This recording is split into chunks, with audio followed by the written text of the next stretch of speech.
Imagine living in a world where the person you thought you could trust the most begins crossing every line, doing things that are not only inappropriate, but deeply unsettling. What do you do when your own husband's father starts to blur the boundaries that should never be crossed? This is the story of how I faced an unimaginable betrayal, one that changed everything. This hook is designed to draw the viewer in by creating a sense of suspense and curiosity, encouraging them to watch the full story unfold. It all started so innocently, almost too perfectly. When I first met my husband's father, I was filled with a mix of excitement and nervousness. After all, he was an important figure in my husband's life, and I wanted to make a good impression. He greeted me warmly with a smile, his handshake firm and reassuring. In that moment, he seemed like any loving father would, kind, welcoming, and full of charm. I felt comfortable almost instantly, as though I was stepping into a family I had longed for. My husband would always speak highly of his father, how he was a strong, wise man who had always been there for him, guiding him through life's challenges. So naturally, I trusted him. I believed in the image my husband had painted of this man, someone who would soon become a part of my life as well. Everything seemed perfect, and I thought I had found my place in the family. At first, there were small, harmless gestures, like him offering me advice or telling stories about my husband's childhood. Nothing out of the ordinary.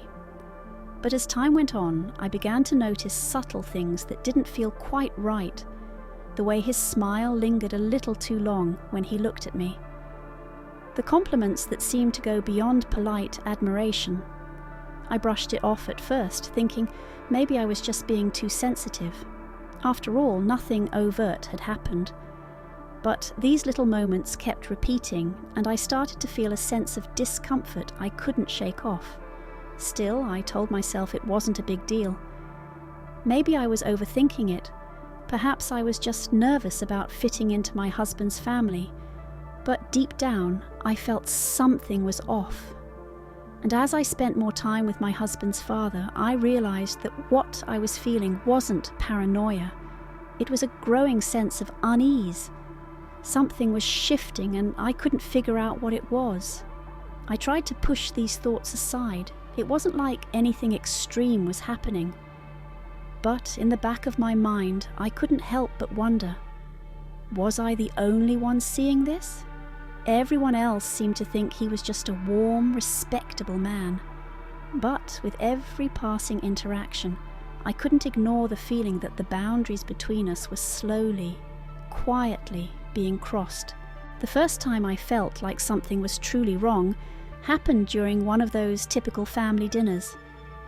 We were all sitting around the table, chatting and laughing. Everything seemed normal, just like any other evening. But then, out of nowhere, my husband's father placed his hand on my shoulder. At first it seemed innocent enough, but when it didn't move away, when it lingered far longer than was comfortable, I felt a shiver run down my spine. I froze. I didn't know what to do. His hand was heavy, and I could feel the warmth of it seeping through my shirt. The laughter around the table continued, oblivious to the moment, but I couldn't focus on anything else. My heart raced, and I forced a smile, pretending like nothing was wrong, but inside, everything felt off. I shifted in my seat, hoping he'd take the hint and move his hand away, but it didn't happen. It stayed there for what felt like an eternity before he finally pulled it back. The moment ended, but the unease lingered, heavy and unshakable. At first, I tried to brush it off. Maybe it was an accident, I told myself. He didn't mean to make me feel uncomfortable, right? But then, the same thing started happening more frequently. At family gatherings, his touches became bolder, more deliberate. A hand on my back as he passed by, a lingering touch on my arm when he spoke to me. Each time my discomfort grew, but I didn't know how to voice it without seeming ungrateful or overdramatic. After all, everyone else seemed perfectly fine with him. My husband's father was a well-respected man, a figure of authority, someone everyone looked up to. How could I, the new daughter-in-law, be the one to question him? I began avoiding him whenever possible. I found excuses to leave early or stay away from the room he was in. But no matter how hard I tried to create distance, his actions became harder to ignore. It was no longer just the casual touches. There were the comments too, the ones that made my skin crawl. Subtle remarks about how I looked, how I dressed, and even comments on my body. Each one made me feel more like an object than a person, as though my value was being reduced to something physical rather than emotional. One evening he made a comment about how beautiful my eyes were. It wasn't just a compliment. The way he said it, slow, deliberate, sent chills through me. I could see the way his eyes lingered, as if he was studying me in a way that wasn't appropriate. The words should have been innocent, but the tone and the way he looked at me twisted them into something else entirely. I started questioning myself. Was I overreacting? Was this all in my head? But every encounter left me feeling more uncomfortable, more vulnerable. I couldn't shake the feeling that something was terribly wrong, and yet no one else seemed to notice. Everyone thought he was just being his usual friendly self. But to me, it was becoming clearer. He wasn't just a father trying to make his son's wife feel welcome.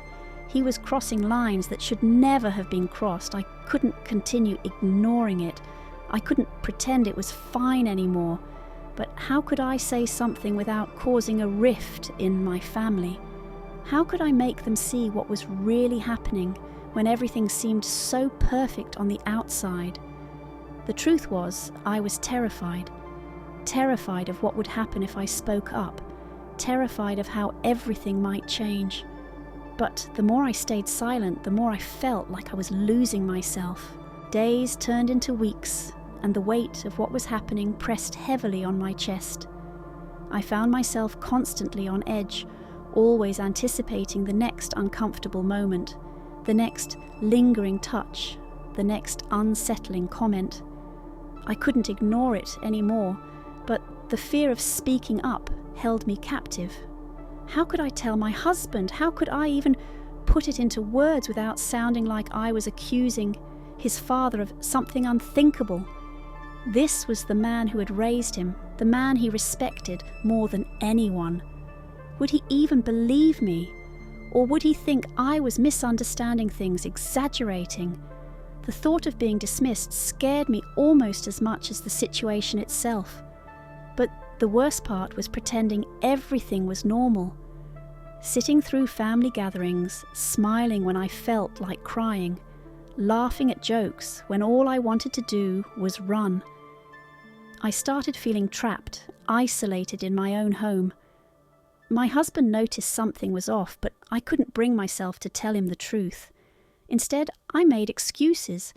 I was tired, stressed, not feeling well, but in reality I was suffocating. Then, one night, everything changed. We were at another family dinner, and I had done everything to avoid sitting near him. But somehow, he found a way. As the conversation flowed around the table, I felt his hand brush against my knee under the table. My entire body stiffened. I couldn't move, couldn't react. He didn't pull away immediately. He stayed there as if testing how much I would tolerate. It was in that moment that something inside me snapped. I pushed my chair back abruptly, making a clumsy excuse about needing some fresh air. My husband looked at me with concern, but I couldn't meet his eyes. My heart was pounding so loudly I could barely hear anything else. I rushed to the bathroom, gripping the sink with trembling hands. My reflection stared back at me, eyes wide, face pale. I felt disgusted, trapped in a nightmare I didn't know how to escape from. That night when we got home, my husband asked me what was wrong. His voice was gentle, full of worry, and for the first time I felt like I couldn't keep it in anymore. My hands were shaking as I spoke, my voice barely above a whisper. I told him everything. I watched as his face shifted from confusion to disbelief. He didn't speak for a long time, just sat there, absorbing my words. My heart felt like it might break from the silence. Then finally he let out a deep breath, his jaw tightening. "Are you sure?" he asked, his voice filled with something I couldn't quite read. Those 3 words hurt more than I expected. Tears welled up in my eyes. Why would I lie about this? His hands balled into fists, and I could see the struggle in his expression. He wanted to believe me, needed to, but he was also fighting against years of seeing his father as a man who could do no wrong. The truth was shattering his world, just as much as it had shattered mine. But I had spoken up, and now there was no turning back. The silence between us stretched for days.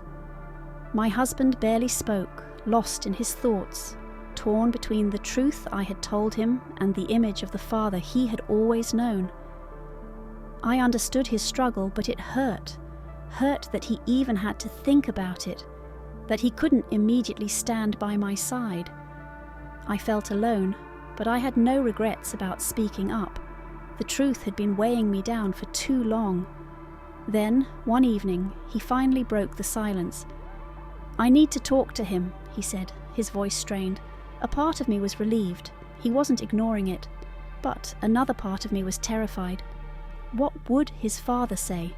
Would he twist my words, make it seem like I was imagining things? I had seen his manipulative charm before. What if he turned my husband against me? The next day, my husband arranged a meeting at his father's house. I didn't want to go, but he insisted I be there. My stomach twisted with anxiety, but I knew this confrontation was inevitable. When we arrived, his father greeted us with his usual warm smile, as if nothing had happened. But when we sat down and my husband's expression remained tense, that smile faltered. "What's going on?"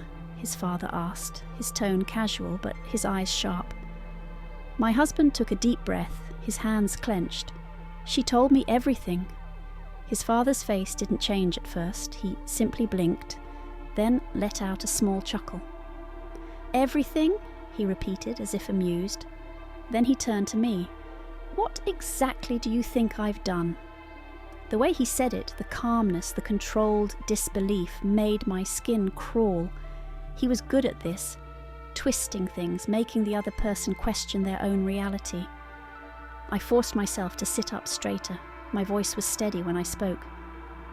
"You know what you've done, the way you touch me, the things you say. It's not okay." He scoffed, shaking his head. "This is ridiculous. I was just being friendly, affectionate. Is that a crime now?" He looked at my husband, appealing to him. "Son, you know me. You know I would never—" "Stop." My husband's voice was sharp, unexpected.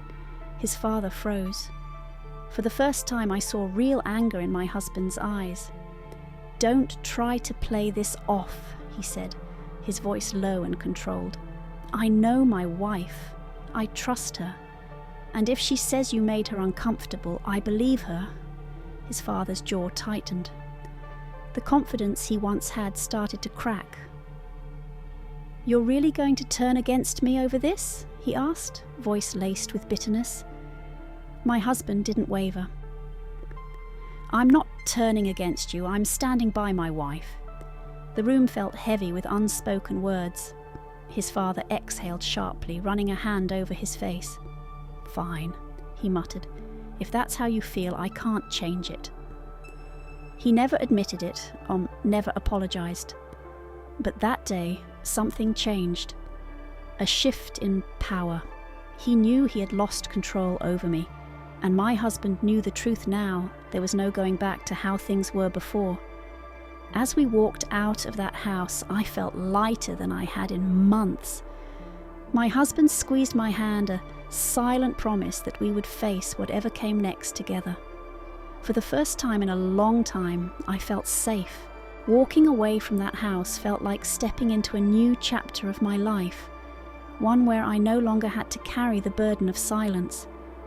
But even though the confrontation was over, the wounds it left behind were still raw.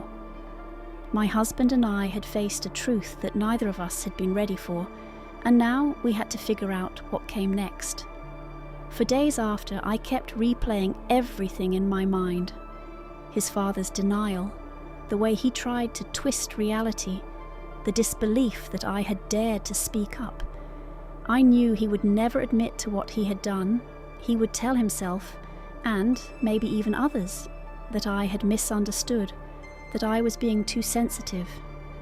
But it didn't matter anymore. I knew what had happened, and now so did my husband. At first, things between us felt tense. He was struggling with his emotions, caught between loyalty to the man who had raised him and the woman he had vowed to protect. I could see the pain in his eyes, the way he was processing the truth piece by piece. But he never made me feel alone in it. He held me at night when I woke up from restless sleep, whispered reassurances when I doubted myself. And then, one night, he said something I never expected. "I think we need to set boundaries," he told me softly, "with my father." I looked at him, searching his face for hesitation, but there was none. "What do you mean?" he exhaled, rubbing his hands together. "I don't think we should see him for a while, at least not until we figure out how to move forward." Tears filled my eyes, not out of sadness, but relief. I had feared that despite everything, he would still try to keep things the same. But he wasn't. He was choosing to protect me, even if it meant creating distance from his own father. Setting those boundaries wasn't easy. His father tried reaching out, sending messages, acting as if nothing had happened. But my husband stayed firm. "We need space," he told him. "This isn't something we can just ignore." Some family members didn't understand. They questioned why we were being distant, why things had suddenly changed. We didn't tell them the full truth, but we didn't make excuses either. I learned that I didn't owe anyone an explanation for prioritizing my safety and peace. As time passed, the fear and discomfort began to fade. I no longer flinched at family gatherings, no longer felt trapped in my own home. And most importantly, I no longer questioned myself. I had spent so long wondering if I was overreacting, if I was imagining things, but now I knew better. I had found my voice, and with that I had reclaimed my peace.